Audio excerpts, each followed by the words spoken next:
आइए आज की क्लास में हम लोग क्लास 10 चैप्टर 6 भारतीय संस्कार पाठ को देखते हैं। भारतीय संस्कृति अन्यतम विशिष्ट विद्यते यत्र जीवनं समय समय संस्कारा अनुत्कृष्टा भवन्ति। यानी भारतीय संस्कार में या भारतीयों के जीवन में हम लोग समय समय पर संस्कार का अनुष्ठान कराते हैं। अध्यय संस्कार शब्द सीमित व्यंग रूप प्रपूज्यते। यानी आज जो है संस्कार शब्द जो है सीमित हो गया है और व्यंग के रूप में इसको लोग पूज रहे हैं। किंतु संस्कार रूपेण भारतस्य व्यक्तित्व रचयिता। यानी संस्कार से ही भारत का व्यक्तित्व का रचना होता है। विदेशे निवसन्तो भारतीय संस्कारान् प्रति उन्मुखा। यानी विदेश में जो यात्री भारत के लोग भारतीय निवास करते हैं वे संस्कार से पहचाने जाते हैं। जिज्ञासा च पाठे अस्मिन् तेषां संस्काराणां संक्षिप्त परिचय महत्वं निरूपयति। यानी इस पाठ में जो है संस्कार के बारे में संक्षिप्त में इसके महत्व को दर्शाया गया है, बताया गया है, निरूपित किया गया है।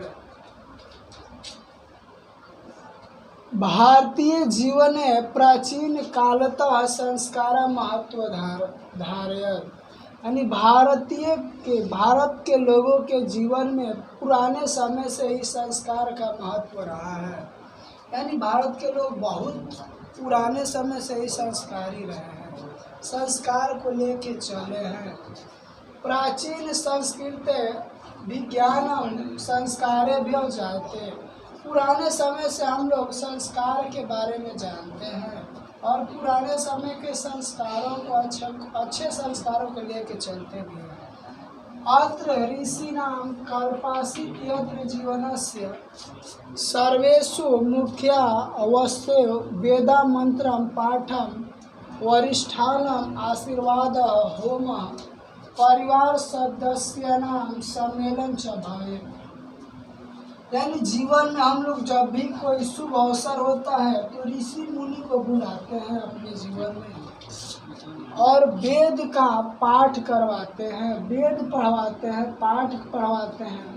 वशिष्ठ अपने से बड़ों का सम्मान के बारे में बताते हैं, अपने से बड़ों का आशीर्वाद लेते हैं, घर में होम करवाते हैं, परिवार के सदस्य एक दूसरे से सम्मेलन करके मिलता है, उसमें बड़ों का आशीर्वाद लेते हैं, छोटों को आशीर्वाद देते हैं।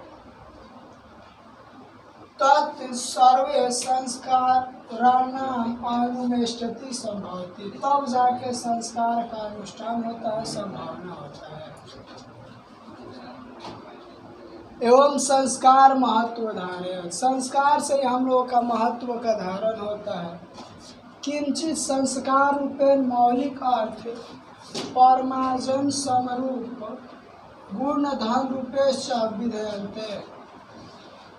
अतः संस्कार मानवस्य क्रमशः परिजन्य दोषा पूजन गुण च योगदान कुर्वन्ति। यानी संस्कार जो है मानव के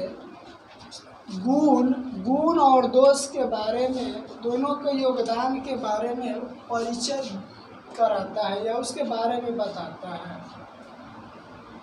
संस्कार प्रायेण पंच विधा सन्ति।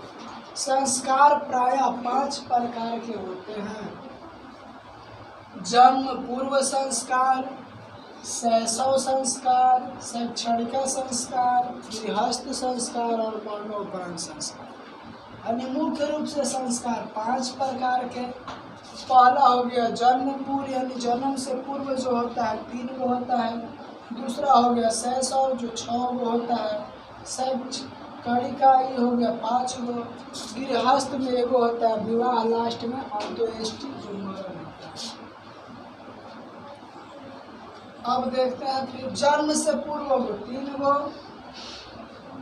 सैसव में 6 गो, संचखंडिका में 5 गो, गृहस्थ में 1 गो, विवाह मरणोपरांत 1 गो। टोटल जो हो गया 16 संस्कार भवंती मतलब होता है। जन्म से पूर्व में 3 गो।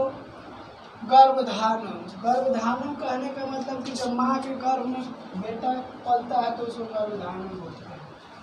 पुष्वनम, पुष्वनम मतलब जब माँ को संस्कार के बारे में बताया जाता है कि बेटा भी संस्कारी हो, उसे पुष्वनम बोलते हैं। सीमांतो नयनम, जब माँ को खुश रखा जाता है कि गर्भ में बेटा स्वस्थ रहे, उसे सीमांतो नयनम बोलते हैं।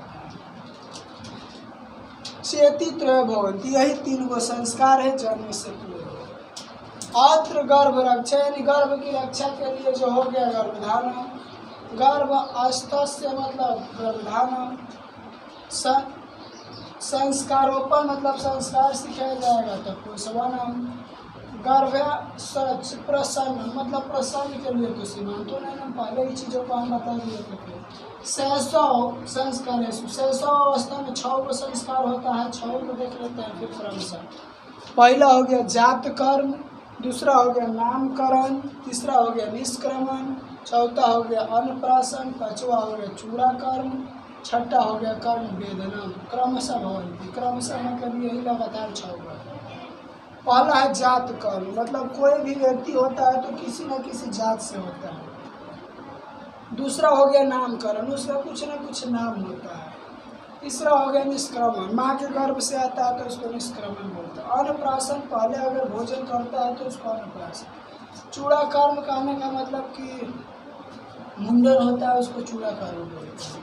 कर्ण वेदना मतलब कान छिलवाता है, या लड़की होगी तो कान छिलवाएगी, उसी को कर्ण वेदना बोलते हैं। 6 गो हो गया। फिर जन्म से पूर्व 3 गो था, और जन्म के बाद जो है बचपन में 6 गो। आप शिक्षा ग्रहण करेंगे तो 5 गो, उसको भी देख लेते हैं। और फिर एक बार शिक्षा ग्रहण करने के बाद विवाह, उसके बाद